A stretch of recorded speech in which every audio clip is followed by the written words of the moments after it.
के लाठी डंडा लेके आ रहे हैं। ऐसा खराब इलेक्शन हम लोग नहीं देंगे।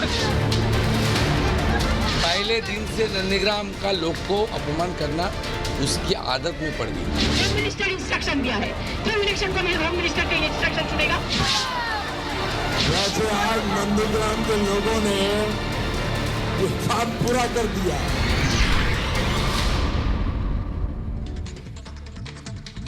चुनाव के सबसे बड़े संग्राम पश्चिम बंगाल के नंदीग्राम से हाजिर हूं मैं आपके सामने शाजिया निसार, और इस वक्त मेरे साथ जुड़ी हुई है मेरी सहयोगी रीमा प्रसाद। आज पश्चिम बंगाल में दूसरे चरण का चुनाव हुआ, जिसमें सबसे हाई प्रोफाइल सीट नंदीग्राम भी थी। हम आपको बताएंगे कि आखिर कैसे नंदीग्राम सीट पर हुआ महासंग्राम। लेकिन सबसे पहले आपके विचार। रिपब्लिक भारत पर हम आपके हर मुद्दे की आवाज उठाते हैं, तो आप भी चाहिए और अपनी आवाज उठाइए कू ऐप पर और अपने विचार रखिए। सवाल ये है कि नंदीग्राम पे हुई बम्पर वोटिंग से क्या फायदा मिलने वाला है, और साथ ही साथ हम चाहते हैं कि आप अपने विचार रखें अभी जाकर के कू ऐप पर। पश्चिम बंगाल के नंदीग्राम सीट को लेकर कहा जाता है कि नंदीग्राम ही सत्ता का रुख तय करता है। यही वजह है कि जब बीजेपी ने कद्दावर चेहरे शुभेंदु अधिकारी को चुनावी मैदान में उतारा, जो बीते कुछ सालों तक दोस्त रहे हैं ममता बनर्जी के, वो जब दुश्मन बने तो ममता ने भी ठान लिया कि यहाँ के रन से मैं ही लड़ूंगी उनके सामने। लेकिन आज जो कुछ बायला बूथ पे हुआ वो कल्पना से परे था। यानी ममता जैसे वहां पहुंची, दोनों पार्टियों के समर्थकों के बीच में जो झड़प हुई और जो तस्वीरें निकलकर सामने आई, वो कहीं से भी शुभ संकेत ममता बनर्जी के लिए तो नहीं है।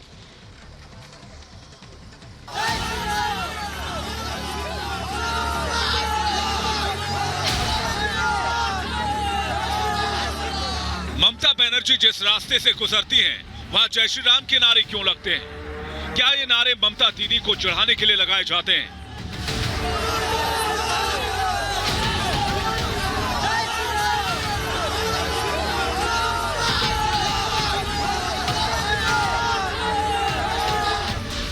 जब बंगाल में दूसरे चरण की वोटिंग हो रही थी और ममता दीदी पोलिंग बूथ का मुआयना करने बयाल गांव पहुंची, तो बीजेपी समर्थकों ने जय श्री राम के नारे लगाए।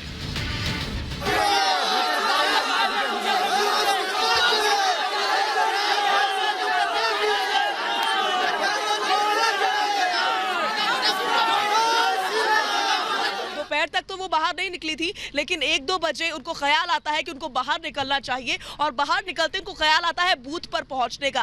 फिर उनको वहां कुछ ठीक नहीं लगता है तो वो बूथ पर ही बैठ जाती है। कहीं ना कहीं ऐसा लगता है इन सब चीजों को देख कर कि वो चुनाव आयोग पर दबाव बनाने की कोशिश कर रही थी, ताकि आने वाले भविष्य में आरोप लगा सके पक्षपात के। इतना सुनते ही ममता दीदी का पारा गर्म हो गया। लेकिन सवाल है कि जय श्री राम के इस नारे से ममता दीदी चिढ़ती क्यों है?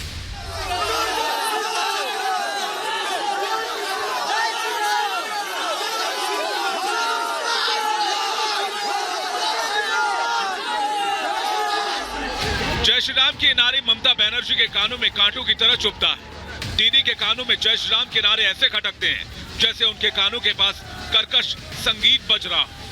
यही नहीं, जय श्री राम का नारा सुनते ही ममता दीदी बौखला भी जाती हैं।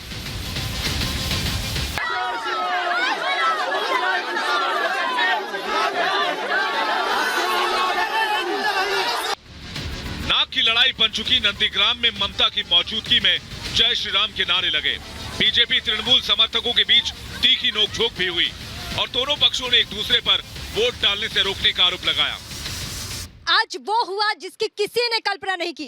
किसी ने कल्पना नहीं की थी कि 10 साल तक सत्ता में रहने वाली ममता बनर्जी जब एक बूथ पर पहुंचेगी तो उनके पहुंचने से नाराजगी इतनी झेलनी पड़ेगी कि 2 घंटे तक बूथ के अंदर रहना पड़ा। वहीं से जगदीप धनखड़, जो कि पश्चिम बंगाल के राज्यपाल हैं, उनको फोन कॉल लगाया। ये कहा कि कोर्ट का रुख करूंगी, चुनाव आयोग से शिकायत की। ममता बनर्जी का आरोप है कि हंगामा करने वाले लोग बंगाल के नहीं बल्कि बाहरी हैं। उनका तो ये भी आरोप है कि वो पीसीआर टीम को बता चुकी हैं, लेकिन कोई सुनवाई नहीं हो रही। और कैसे बाहरी लोगों को इजाजत दी जा रही है। This area also you have seen all the outsiders. It is not from inside Bengal. वहीं नंदीग्राम के नंद रहे शुभेंदु अधिकारी के काफिले पर हमला किया गया। बीजेपी ने तृणमूल समर्थकों पर हमले का आरोप लगाया है। बीजेपी प्रत्याशी शुभेंदु अधिकारी के विरोध में जमकर नारेबाजी भी हुई और मीडिया कर्मियों की गाड़ियों को भी नुकसान पहुंचाया गया। ममता बेगम का पुलिस ने इसको एब्सकॉन्ड दिखाया। ये जंगल राज मीडिया हमारा कॉन्स्टिट्यूशन का पिलर है। ये पूरा देश को देखना चाहिए और बंगाल को मतदाता उसका अगले 6 चरण बाकी है। देखिए क्या कर रहा है। सुबह से लेकर शाम तक हमने हाई वोल्टेज ड्रामा देखा है। अलग अलग जगहों की तस्वीरें हमने देखी जहां पर हिंसा हुई। सुबह सवेरे हमने देखा शुभेंदु अधिकारी को वोट डालने आए थे, दोपहर में पता चला उनकी ही गाड़ी पर हमला हो गया। उसके बाद से खबर मिली कि ममता बनर्जी का विरोध शुरू हो गया। उसके बाद से उनके सामने जय श्री राम के नारे लगाए गए तो वो एकदम से बौखला गई। जिसके बाद से क्या कुछ हुआ वो हमारे दर्शकों ने देखा। लेकिन बंगाल के दंगल में सूरज की तपिश बढ़ने के साथ ही पीएम मोदी ने भी ताल ठोका। उन्होंने दक्षिण 24 परगना के जयनगर की रैली में दीदी की तोलाबाजी और तुष्टिकरण पर जमकर हमला बोला। पीएम मोदी ने दीदी के भगवा, चोटी और राक्षस वाले बयान पर जमकर पलटवार भी किया। दीदी को तिलक से दिक्कत है, अब दीदी को भगवा वस्त्र से दिक्कत है, और तो और अब दीदी के लोग चोटी रखने वालों को राक्षस कहने लगे हैं। अभी कुछ दिन पहले ममता दीदी ने एक चुनावी रैली में पीएम मोदी और शाह पर अपशब्दों के तीखे बाण छोड़े थे और यूपी के सीएम योगी आदित्यनाथ के भगवा वस्त्र पर भी सवाल उठाया था। उत्तर प्रदेशের গুন্ডাদের সাজিয়ে পাঠিয়ে দিচ্ছে এখানে, কপালে তিলক কেটে একটা গেরুয়া ড্রেস পরে পানবাহার চিবোতে চিবোতে আমাদের বাংলার সংস্কৃতিকে ধ্বংস করে দিচ্ছে। ऐसे में सवाल ये कि क्या ममता बनर्जी को नंदीग्राम में हार का डर सता रहा है या फिर दीदी नंदीग्राम में शुभेंदु अधिकारी के कद को आधा करने वाली है। Bureau report, Republic Bharat. Nandigram समेत पश्चिम बंगाल की 30 सीटों पर 80% से ज्यादा वोटिंग हुई है, लेकिन साथ ही साथ घमासान भी हुआ। पश्चिम बंगाल की मुख्यमंत्री ममता बनर्जी ने तो राज्यपाल से शिकायत कर दी। प्रधानमंत्री नरेंद्र मोदी ने कहा कि नंदीग्राम में क्या हुआ वो सब जानते हैं, अब दीदी को जाना ही होगा।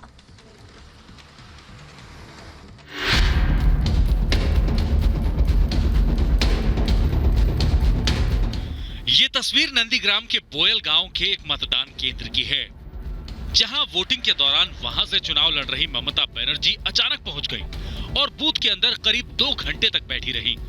दीदी की इन तस्वीरों ने बंगाल की चुनावी फिजा में और तपिश बढ़ा दी, क्योंकि उसी मतदान केंद्र में बैठे बैठे दीदी ने बंगाल के राज्यपाल जगदीप धनखड़ को फोन लगा दिया। गवर्नर से बातचीत के दौरान दीदी ने आरोप लगाया कि बाहरी लोगों के जरिए नंदीग्राम में अशांति फैलाई जा रही है। वहां से प्रत्याशी बनकर नंदीग्राम से शुभेंदु अधिकारी की राजनीतिक जड़ें खोदने में जुटी दीदी ने यह भी आरोप लगाया कि पोलिंग बूथ पर वोट डालने से रोका जा रहा है।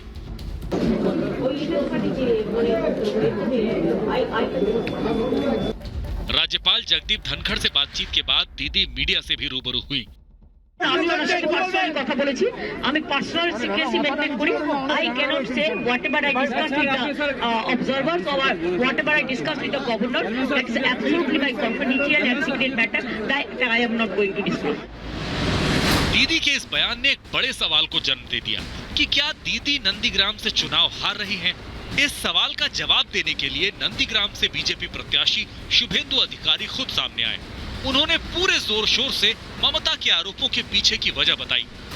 इस एरिया में ममता बनर्जी पार्टी का कोई कैडर, कोई वर्कर नहीं है।